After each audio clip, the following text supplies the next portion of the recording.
हम लोग बात करेंगे निर्देशांक ज्यामिति के बारे में। ये 10th का जो चैप्टर है, इससे एक दो क्वेश्चन हमेशा रहते हैं, बहुत ज़्यादा हैवी नहीं, बहुत इजीली सॉल्व हो जाएगा। इसमें एक चीज़ ध्यान रखेंगे, चलिए कुछ चीज़ें हम लिखते हैं। अगर मैं आपसे ये लिखूं कि 5 आम है, ठीक है, 3 सेब है। आपके पास कितने आम हैं, कितने सेब हैं? 5 आम है, 3 सेब है। मैंने आपसे 2 आम ले लिए, 1 सेब ले लिया। अब बताइए आपके पास कितने आम बचे, कितने सेब बचे? तो आप तुरंत क्या काम करेंगे, 5 आम में से 2 आम लिए हैं ना, तो 3 आम, यानी कि आप 5 माइनस 2 करेंगे, 3 आम लिख देंगे।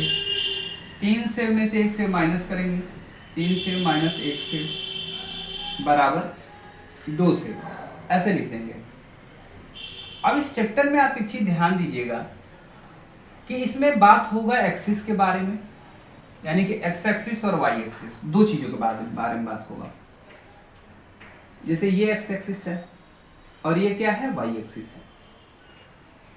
तो अगर एक्स एक्सिस पे कोई वस्तु, कोई वैल्यू है, एक्स एक्सिस का कोई भी मान है, अगर कोई वैल्यू है, जैसे एक्स की जगह पे अगर रखा हुआ कोई वैल्यू है कुछ भी, तो वह एक्स एक्सिस का वैल्यू जो है वो हमेशा प्लस माइनस जो कुछ भी होगा वो एक्स एक्सिस के साथ ही होगा, और जो वाई एक्सिस का वैल्यू है वो वाई के साथ ही प्लस माइनस या इनटू जो भी सॉल्व होगा उसके साथ सॉल्व करेंगे।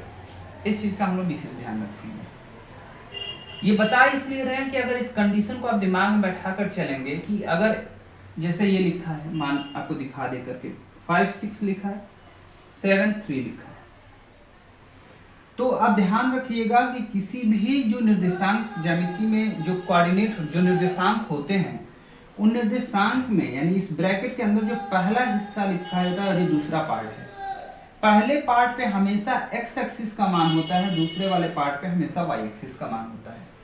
ये कंफर्म है, वो एक्स एक्सिस दिखे, वाई एक्सिस लिखा हो ना लिखा हो, अंक लिखा हो, ABCD लिखा हो, कुछ भी लिखा हो, यानी कि अगर निर्देशांक है ब्रैकेट के अंदर है तो पहला जो वैल्यू होगा वो एक्स एक्सिस का होगा, दूसरा जो वैल्यू होगा वो वाई एक्सिस का होगा। अब जैसे 5 है एक्स एक्सिस का और 7 है, तो हम 7 में से 5 माइनस भी कर सकते हैं, प्लस भी कर सकते हैं, ये दोनों संभव है।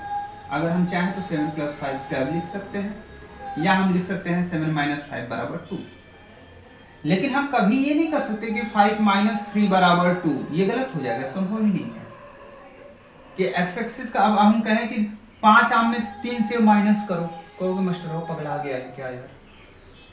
यही लोग बोलेंगे ना कि मास्टर वो पगला गया है, क्योंकि 5 आम में से 3 सेब कैसे माइनस करेंगे भाई? आम दूसरी चीज है, सेब अलग चीज है।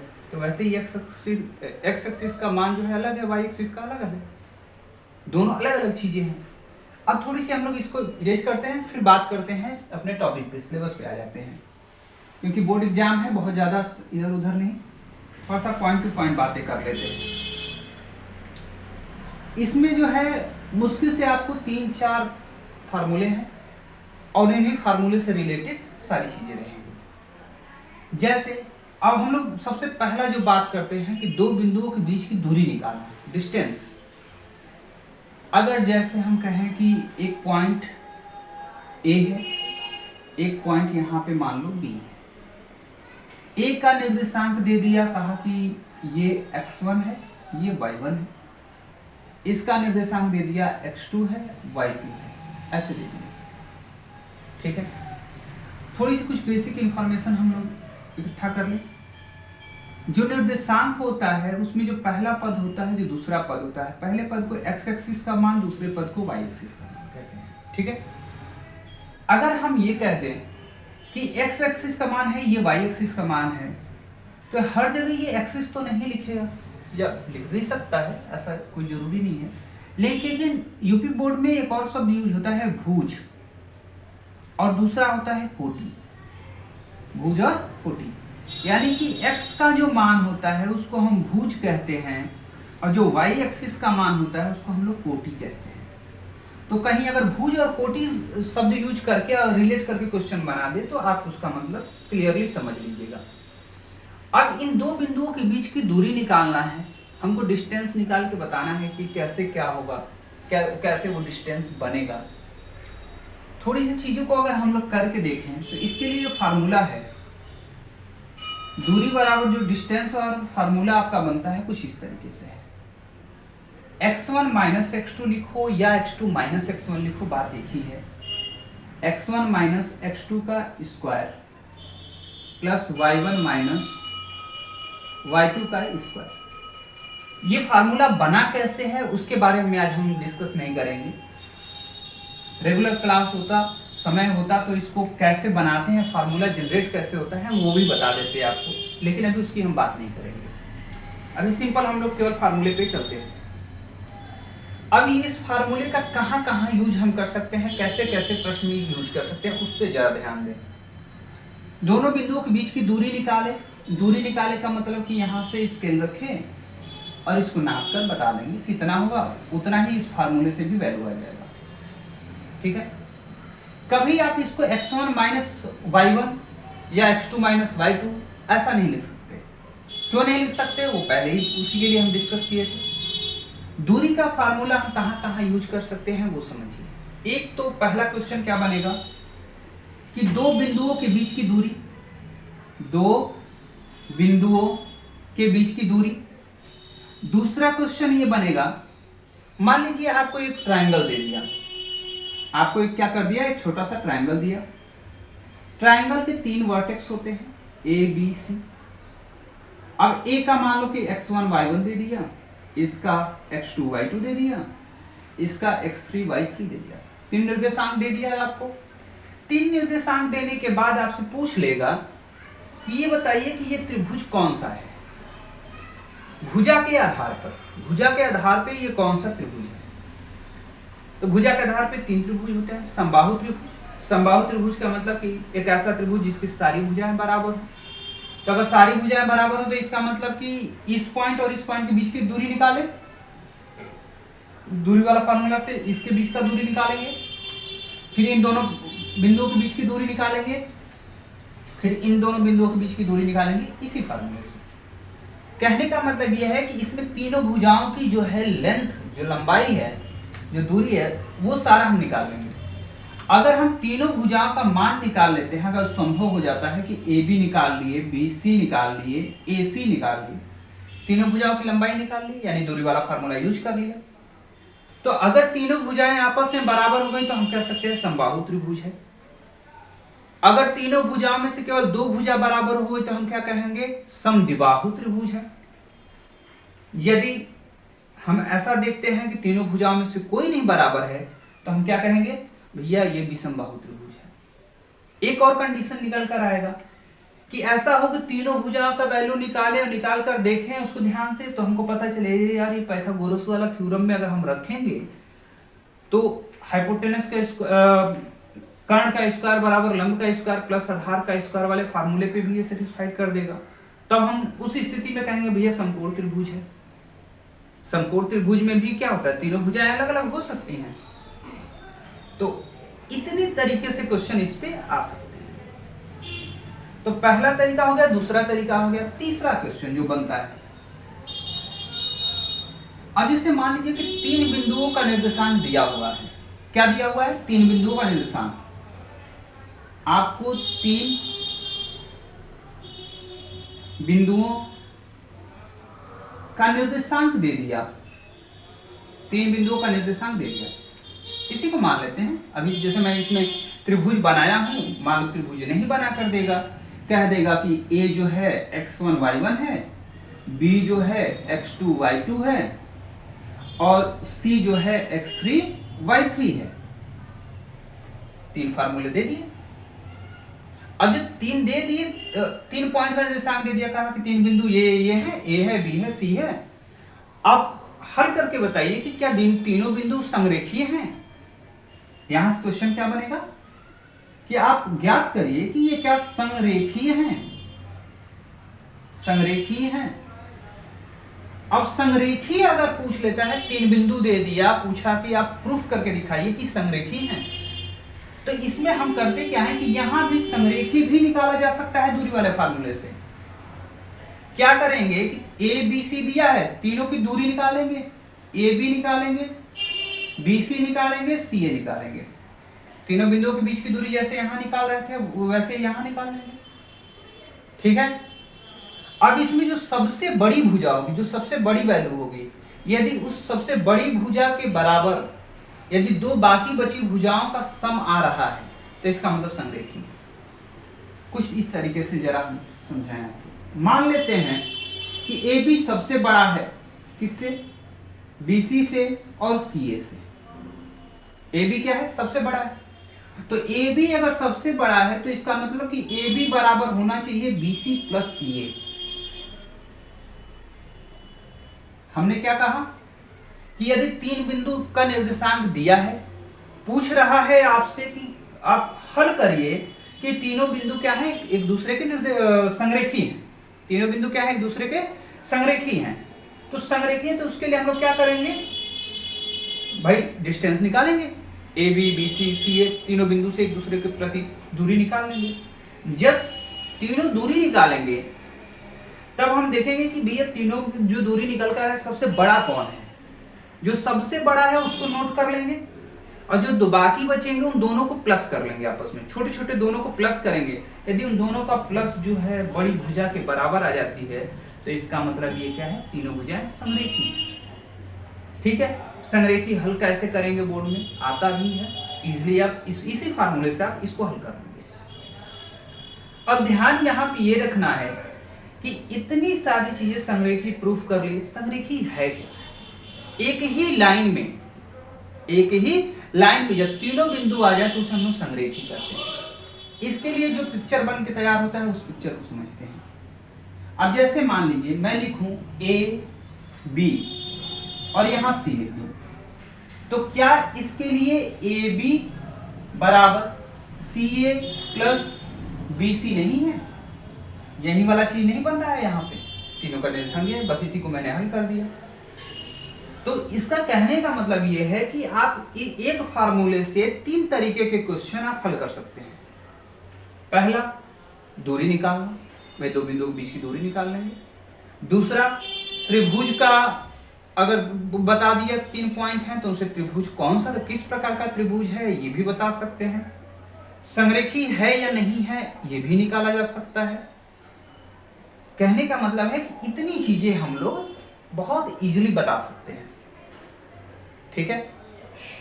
अब इसमें आपसे जो है ग्राफिंग पूछता है, ग्राफ बनाने के लिए कहता है कि कोई एक बिंदु है, x एक्सिस पर स्थित है, y एक्सिस पर स्थित है, या ये बिंदु जो है किसी निर्देशांक में कहाँ है, ऐसे कुछ पूछता है। तो उसके बारे में थोड़ा सा हम लोग डिस्कस करते हैं। इसे आप नोट करिए। एक फार्मूले से 3 तरीके के आपके क्वेश्चन बन रहे हैं। चलिए इसे इरेज करते हैं।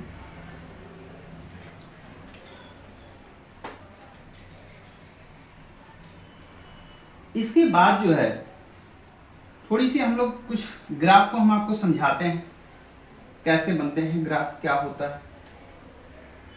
अब जैसे देखिए ये क्या है? ये एक्सिस है, एक्स एक्सिस। ये क्या है? वाई एक्सिस है। ठीक है। अब एक्स एक्सिस और वाई एक्सिस जिस पॉइंट पे कट करते हैं उसको हम लोग क्या बोलते हैं? मूल बिंदु कहते हैं। इसको हम लोग क्या कहेंगे? मूल बिंदु। मूल बिंदु का निर्देशांक जो होता है इसे हम क्या कहें? मूल बिंदु। ठीक है, मूल बिंदु कहेंगे। इसका निर्देशांक जो होता है 0 0 होता है। इसका निर्देशांक क्या होता है? 0 0 होता है। अब जैसे होता क्या है कि हम थोड़ा सा समझें। मूल बिंदु के राइट साइड में जितने भी वैल्यू आएंगे एक्स एक्सिस पे सब पॉजिटिव होंगे, प्लस होते हैं। ये 0 है तो ये 1, ये 2, ये 3, ये 4, ये 5, so on। अगर हम एक्स एक्सिस के इधर देखें लेफ्ट में तो -1, -2, -3, -4, फिर so on। वाई एक्सिस पे सेम चीजें अगर देखें तो क्या हो जाएगा? ऊपर की तरफ जाएंगे तो प्लस में, और अगर हम नीचे की तरफ जाते हैं तो माइनस में हो जाएगा।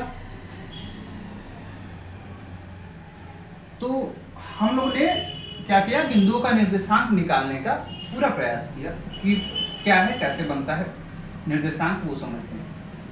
अगर निर्देशांक में आपसे कहीं क्वेश्चन में ये कहता है कि कोई एक बिंदु है जो एक्स एक्सिस पर स्थित है, कोई एक बिंदु है जो एक्स एक्सिस पर स्थित है, तो आप कहीं भी रखिए, हाथ रख लेते हैं यहाँ। तो अगर मैं कहूं कि ये बिंदु जो है ए, इसका नाम मैंने ए रखा, ये एक बिंदु ए है जो एक्स एक्सिस पे स्थित है, तो इसका मतलब ये है कि ये y के लिए तो 0 है, तो हम क्या कहेंगे, इस बिंदु का निर्देशांक क्या होगा, एक्स एक्सिस पे 4 वैल्यू, y का वैल्यू क्या है 0, ये क्या है 0 है। अब यहां से एक तो ये हो गया। अगर मैं आपसे ये कहूं कि चलो भैया एक पॉइंट है +3, एक क्या है 3 है और एक है 4, इसका मतलब ये है कि 3 का मतलब x एक्सिस है और 4 का मतलब y एक्सिस है, कुछ इस तरीके से है। तो अगर ये 3 है, ये y है, y जो है 4 है, तो हम 3 को डॉट करें, ये 3 है और ये 4 है, लेकिन हमको तो निर्देशांक वो चाहिए ना जिसमें 3 और 4 दोनों एक साथ आए। तो यहाँ पे हम क्या करेंगे कि यहाँ पे एक डॉटेड लाइन ऐसे निकालेंगे x एक्सिस के पैरेलल, ठीक है, और इधर से ये y एक्सिस पे, ये x एक्सिस पे आ गया।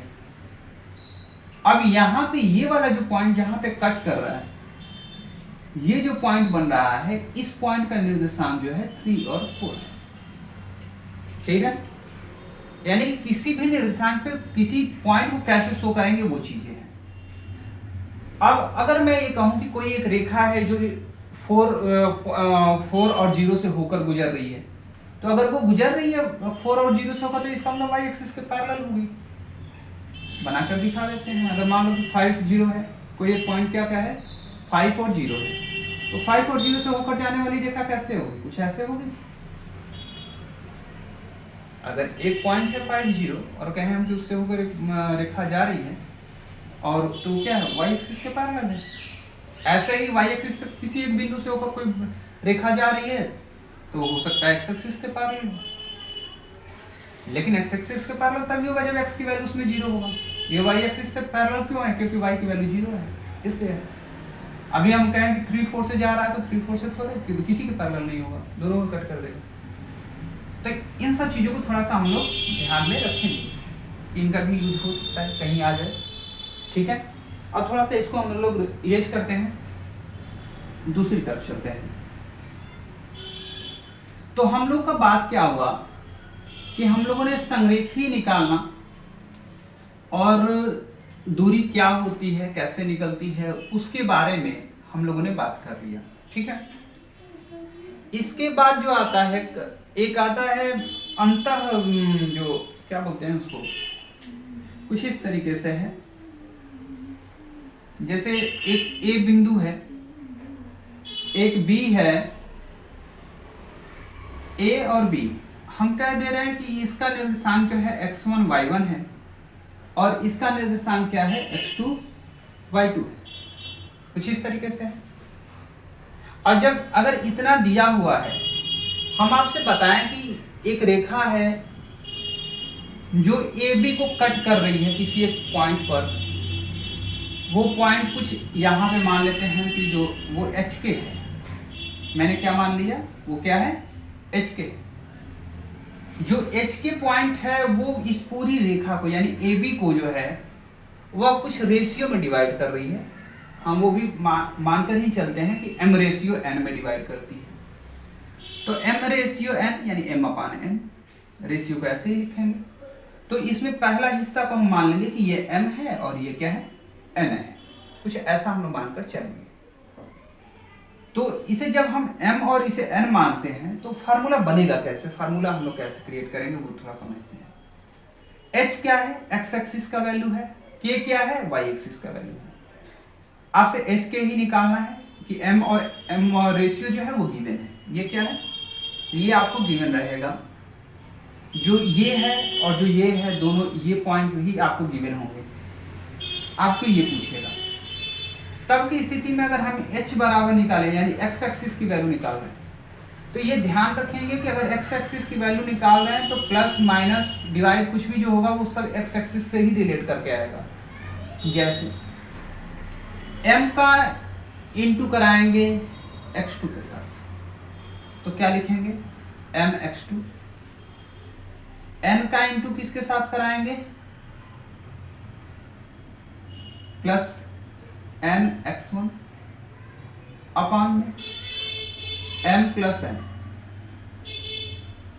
एक तो फार्मूला ये सेम एज हम लोग क्या करेंगे k बराबर निकालेंगे।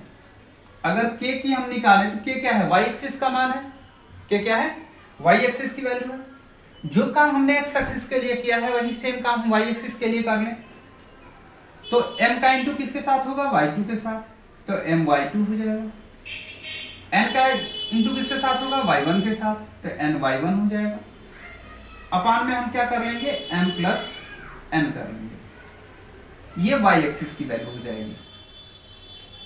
अब इसका कई तरीके से यूज होता है, इस पे कई तरीके से क्वेश्चन बनेंगे। अब इसमें क्या करेगा कि आपको ये और ये गिवन होगा और रेशियो बता देगा, फिर कह देगा कि h और k का मान निकालिए।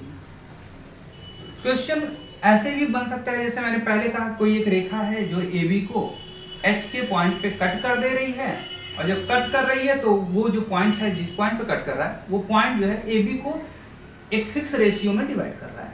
कुछ इस तरीके से क्वेश्चन बन जाएगा। इस पे क्वेश्चन कुछ ऐसे भी बनते हैं कि एक रेखा AB है, एक रेखा क्या है AB है, AB पे एक पॉइंट है जो उसको दो इक्वली पार्ट में डिवाइड कर रहा है, जैसे यहाँ पे। अब जैसे x1 y1 भी आपको दे देगा, x2 y2 भी दे देगा, ठीक है।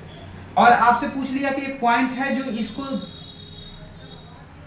इक्वल दो पार्ट में डिवाइड कर रहा है, या अब इक्वल दो पार्ट में डिवाइड कर रहा है यानी ये भी 1 हो गया, ये भी 1 हो गया। अब इसका निर्देशांक निकालना है h और k। ये वाला हिस्सा क्या हो गया 1 और ये वाला 1, यानी कि m अपान 1 n बराबर क्या दे दिया 1 अपान 1 दे दिया। कुछ इस तरीके से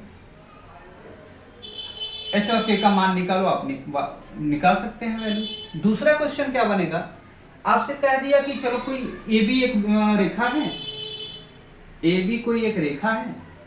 अब AB रेखा को दो पॉइंट हैं जो उसको इक्वली 3 पार्ट में डिवाइड कर रहे हैं।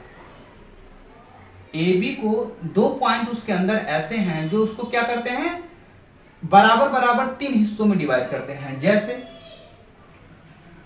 ये C है और ये D है।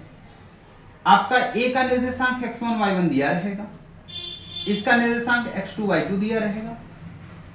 आपसे कह क्या रहा है कि ये दो पॉइंट हैं, एक C है और एक D है। ये दोनों पॉइंट इस पूरी AB रेखा को 3 बराबर हिस्सों में डिवाइड कर रहे हैं, 3 बराबर हिस्सों में डिवाइड कर रहे हैं। इसका मतलब ये हुआ कि आपसे C का निर्देशांक और D का निर्देशांक पूछ रहा है। ये क्या कर रहा है पूछ रहा है। अगर हम कह दें कि ये HK है तो हम इसको मान सकते हैं कि ये MN तो ना मानो, इसको क्या कर लो, इसको मान लो PQ। ये क्या है PQ, इसका निर्देशांक है। ऐसे अगर हम ये कहें कि ये दोनों पॉइंट इसको 3 बराबर हिस्सों में बांटते हैं तो इसका मतलब ये वाला 1 हिस्सा हो गया, ये भी 1 है, ये भी 1 है। क्लियर। जब हम C का निर्देशांक निकाल रहे होंगे तो C को निकालने के लिए इसको हटा देंगे, ये हटा देंगे बीच में, तो C जो है पूरी AB को किस रेशियो में डिवाइड कर रहा है, पॉइंट C यानी बिंदु C जो है पूरी AB रेखा को किस तरीके से डिवाइड कर रहा है, तो C AB को 1:2 में डिवाइड कर रहा है। AB को 1:2 में विभाजित कर रहा है। क्या कर रहा है, विभाजित कर रहा है। इसका मतलब कि C का निर्देशांक निकालना है, A का निर्देशांक दिया हुआ है, B का निर्देशांक दिया हुआ है, C जो है AB को 1:2 में डिवाइड कर रहा है। सेम चीज अगर हम D के लिए करें तो D जो है AB को किस किस रेशियो में डिवाइड कर रहा है? तो डी ए डी, ए और डी के बीच की दूरी क्या होगी? 1 + 1 2, और डी और बी के बीच की दूरी क्या हो जाएगी? 1। यानी कि डी जो है ए बी को 2:1 में, 2:1 में डिवाइड कर रहा है। तो यहां रेशियो मिल गया, डी का निर्देशांक निकाल लेंगे। एक तो ये भी क्वेश्चन बन के आ रहा है उसमें। तो इसका जो है क्वेश्चन आपको कुछ इस तरीके से मिलेंगे। क्लियर? अब इनमें से मान लीजिए कि 3-4 टॉपिक, जैसे 1 2 3 हिस्से हैं, 3 में से कोई 2 दे देगा, एक पूछ लेगा। फार्मूला सेम यूज करेंगे, सेम फार्मूला यूज करेंगे। अगर रेशियो निकालना है, आपसे क्वेश्चन कुछ ऐसे भी हो सकता है कि ए भी दिया हो, बी भी दिया हो, और कह दे कि जैसे ए दे दिया, बी दे दिया और सी दे दिया। पूछ लिया कि बताइए सी जो है क्या उन दो ए बी रेखा को किस रेशियो में डिवाइड कर रहा है। सेम है, एकदम सेम फार्मूले में रखो, कोई दिक्कत नहीं है कि हल हो गया, आ जाएगा, बाहर निकल जाएगा। इतनी सारी जो है फार्मूला हम लोग यूज करेंगे। इसके बाद जो है एक फार्मूला बनेगा, जैसे अगर मान लीजिए कि हम कहें ए बी एक है, ए बी का ए का निर्देशांक x1 y1 है, इसका x2 y2 है, और ठीक बीचों बीच एकदम सेंटर में पॉइंट C है। तो C का निर्देशांक क्या होगा? अगर फार्मूले की केवल बात करें तो x1 + x2/2, और ये y1 + y2/2। ठीक है, इसका निर्देशांक हो जाए। ये भी जो फार्मूला बनकर आया है इसी से आया है, मेन इसका ये है। तो अगर केवल इतना भी याद है, ये नहीं भी याद है, तो चीजें सॉल्व होती चली जाएंगी, रुकेंगी नहीं, क्वेश्चन नहीं रुकेगा, एक पर अच्छा चला जाएगा। ठीक है, इसके बाद जो है एक जो त्रिभुज वाला हम बात किए हैं कि त्रिभुज का निर्देशांक अगर दिया हो, अब जैसे इसी में बता देते हैं। जैसे एक मान लीजिए कि ये त्रिभुज है, अब जैसे इसका दे दिया x1 y1, यहां दे दिया x2 y2, और यहां दे दिया x3 y3, ऐसे दे दिया। और इसका यदि मान लो आपको केंद्रक पूछ दिया, क्या पूछ दिया? केंद्रक। जैसे यहां मिड पॉइंट पूछ रहा था, तो हमने क्या किया? x1 + x2/2 किया। वैसे ही वहां पे क्या करेंगे? सारे x एक्सिस की वैल्यू को प्लस कर लेंगे, जैसे x1 x2 x3/3, y1 y2 + y3/3। ये केंद्रक का आपका निर्देशांक हो जाएगा। पूरी निर्देशांक ज्यामिति जो है यहाँ पे कंप्लीट हो गई। अब इसमें आपके क्लास 10 के सिलेबस में कुछ भी नहीं बचा है। ठीक है, इसे नोट कर लीजिए। आइए एक और चीज हम लोग बात करते हैं। निर्देशांक ज्यामिति में हम लोग बात कर रहे थे जो ये एक ट्रायंगल है। क्या है? ट्रायंगल है। अगर ट्रायंगल के तीनों शीर्षों का निर्देशांक, जैसे ए बी सी 3 शीर्ष हैं, ये हो गया x2 y2, और ये क्या हो गया? x3 y3। ठीक है, त्रिभुज के निर्देशांकों का त्रिभुज के तीनों शीर्षों का निर्देशांक आपको दिया हुआ है। यदि आपसे इसका केंद्रक पूछेगा तो उसके लिए मैं फार्मूला आपको ऑलरेडी बता चुके हैं। यदि इससे रिलेटेड एरिया पूछ ले, क्षेत्रफल पूछे कि आप बताओ चलो क्षेत्रफल निकाल के दिखाओ, तो क्षेत्रफल यदि निकालना है तो उसके लिए हम लोग क्या फार्मूला है? 1/2। देखो ध्यान दे, अगर हम x1 लेंगे, समझिए, यदि हमने x1 लिया तो y1 छोड़ देंगे। x1 लेंगे तो क्या करेंगे? y1 को छोड़ देंगे। अब लिखेंगे y2 - y3। जैसे मैंने x1 लिया तो ब्रैकेट में क्या लिखेंगे? y2 - y3, फिर प्लस। अब मैं मान लो कि x2 ले रहा हूं, x2 लिया, y2 को छोड़ देंगे, क्या बचा? y3 - y1। तो यहां लिखेंगे y3 - y1 प्लस। अब हम x3 ले रहे हैं, चलो x3, तब क्या लिखेंगे हम लोग? y3 छोड़ेंगे, y1 - y2 लिखेंगे, y1 - y2।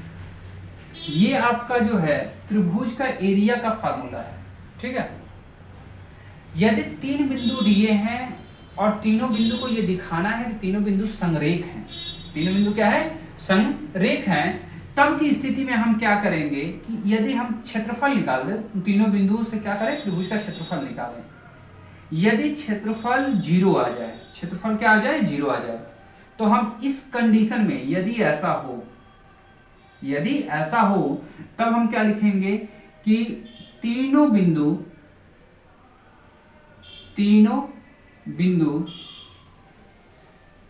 बिंदु संरेखीय हैं। एक तो ऐसे भी संरेखीय हल होता है, तीनों बिंदु क्या है, संरेखीय हैं, ऐसा लिखेंगे। एक और क्वेश्चन जो हम लोग का डिस्टेंस वाला में छूट गया है, अभी याद आ रहा है, उसको भी बता दें। जैसे मान लीजिए कि एक कह दे कि एक स्क्वायर है, क्या कहे, एक ये स्क्वायर है, ठीक है, स्क्वायर जैसा लग रहा है ना, चलिए ठीक है। अब जैसे मान लो कि A B C D, आपके प्रश्न में ये आ जाए, कहे कि एक वर्ग है, उस वर्ग के अपोजिट विपरीत शीर्षों का निर्देशांक दिया हुआ है। जैसे मैं मान लिख दूं, इसका -1 और 2 लिख देते हैं, और इसका 3 और 2 लिख देते हैं, दो निर्देशांक दिया हुआ है। जो दो शीर्षों का निर्देशांक दिया है वो कह रहा है कि भैया ये क्या है, विपरीत शीर्षों का निर्देशांक है। ए और सी क्या है, विपरीत शीर्षों के निर्देशांक है, ये दिया हुआ है। और आपसे क्वेश्चन क्या पूछ रहा है, आपसे पूछ रहा है कि शीर्ष बी और शीर्ष डी का निर्देशांक निकालिए, शीर्ष बी और शीर्ष डी का निर्देशांक निकालिए। तो सबसे पहला काम करते हैं, बी का निर्देशांक निकाल लेते हैं। जब बी का निकल जाएगा तो फिर डी का भी निर्देशांक निकाल लेंगे। बी का निर्देशांक निकालने के लिए हम लोग करेंगे क्या, पहले इसमें गिवन क्या क्या है वो थोड़ा सा हम लोग नोट करें। दिया क्या है, आपका क्वेश्चन आपको दे रहा है कि शीर्ष ए और सी विपरीत शीर्ष हैं। क्या है, विपरीत शीर्ष हैं, ठीक है, उनके निर्देशांक भी दिया है। फिर आप उसे ये क्या और क्या दिया है, दूसरा पॉइंट दिया है कि वर्ग है। क्या है, वर्ग है, ये दिया है, वर्ग है। अगर आपसे बता रहा है कि ये स्क्वायर है, तो इसका मतलब कि इसके सभी साइड्स क्या होंगे, आपस में बराबर होंगे, वर्ग है।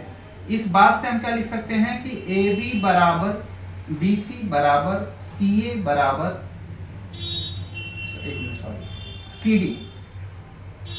CD बराबर DA। सभी भुजाएं क्या होती हैं, आपस में बराबर होती हैं। तो हम क्या कर लेंगे कि हम लोग B का निर्देशांक मान लेंगे कि HK है, H और K मान लेते हैं। यानी कि ये चीज जो है मैंने मान लिया। मानने के बाद इतनी चीजें नोट करेंगे, फिर मानेंगे कि बिंदु बी का निर्देशांक HK है। तो हम लोग क्या करेंगे कि डिस्टेंस वाले, दूरी वाले फार्मूले से हम क्या करेंगे, दूरी का फार्मूला लिखेंगे। क्या होता है, x1 माइनस x2 का square plus y1 minus y2 का स्क्वायर। इस फार्मूले का यूज हम लोग इसमें करेंगे। तो हम पहले निकालेंगे AB निकाल लिए, फिर हम BC निकालेंगे। AB भी निकालने के लिए हमको दूरी वाला फार्मूला यूज करना पड़ेगा, और BC भी निकालने के लिए दूरी का फार्मूला यूज करना पड़ेगा। जब दोनों दूरी अलग अलग निकल जाएंगी तब उन दोनों को हम बराबर दिखाएंगे। बराबर दिखाने का आधार क्या मिलेगा कि वर्ग है। जब बराबर दिखाएंगे तब ये कट पीट के H और K का मान आपको मिल जाएगा। जब इसको हम हल करेंगे तो H और K का मान हम लोग इजीली क्या कर लेंगे, फाइंड आउट कर लेंगे। जो काम हम AB के लिए करेंगे वही काम सेम जो है D के लिए करेंगे, D के लिए करके हम लोग हल कर लेंगे। कुछ इस तरीके से भी निकलेगा। यदि आपसे क्वेश्चन यहां भी फंसता है, ठीक है, ध्यान रखिएगा, AB बराबर BC हम लोग निकाल लिए। यदि H और K का वैल्यू यहाँ फाइंड आउट नहीं कर पाते हैं, कहीं अगर मान लो नीचे एक इक्वेशन आ गया कि 2H प्लस 3K बराबर 7 या 8 9 कुछ भी आ गया, तो H और K दोनों आ गए इक्वेशन में, आप कैसे फाइंड आउट करेंगे? तब की स्थिति में क्या करेंगे कि A और C को मिला दो, A और C को मिला दो। अब वर्ग में देखोगे कि यहाँ 90 डिग्री बनता है 90 डिग्री। तो आपने तो AB की वैल्यू भी निकाल लिया, BC की भी वैल्यू निकाल लिया, दूरी निकाले हो ना भाई, AB बराबर BC बराबर। फिर AC बराबर भी निकाल लो दूरी वाले फार्मूले से। आप क्या करो, AC निकालो भाई AC। कौन सा फार्मूला यूज करेंगे, दूरी वाला फार्मूला से निकाल लिए। कहने का मतलब AC निकला, AB निकला, BC निकला। अब हम लोग कर लेना भाई, कर्ण का स्क्वायर बराबर लंब का स्क्वायर प्लस आधार का स्क्वायर, तीनों वैल्यू उठाओ, इसमें रख दो, रख के हल कर दो, आ जाएगा। सब मिला जुला के इसमें भी तो दूरी का ही फार्मूला लग रहा है। तो ऐसे अगर रिलेट करके क्वेश्चन आए तो आप इसे कर सकते हैं, ऐसे भी हो जाएगा। ठीक है। अब आपका जो निर्देशांक से रिलेटेड कोई अगर डाउट है या कोई ऐसा टॉपिक छूट गया हो स्लिप करके, आप कमेंट में इसके बारे में पूछ सकते हैं।